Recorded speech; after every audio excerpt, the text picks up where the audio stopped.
Hello, I am Magdalene Okwedejo with the NAN News Highlight. President Muhammadu Buhari has reaffirmed his administration's commitment to protect public trust and to ameliorate the hardship being faced by Nigerians.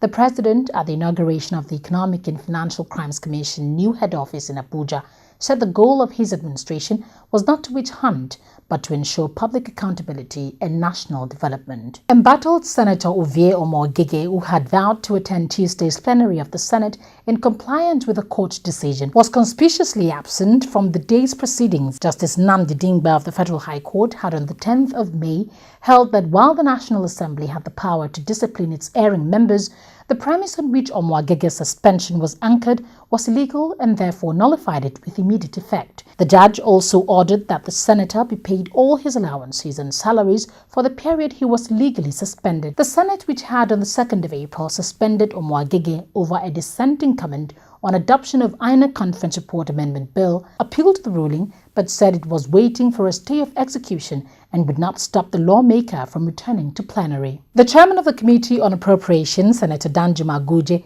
today laid the report of the committee on the 2018 budget estimates before the Senate 6 months after it was presented by President Muhammadu Buhari. The Senate and the House of Representatives had promised to pass the budget on April 24 but failed to do so. President Buhari had on the 7th of November 2017 presented a budget of 8.6 trillion naira to a joint session of the National Assembly. The National Bureau of Statistics says the Consumer Price Index, which measures inflation, has decreased to 12.48% year-on-year for April from 13.38% recorded in March.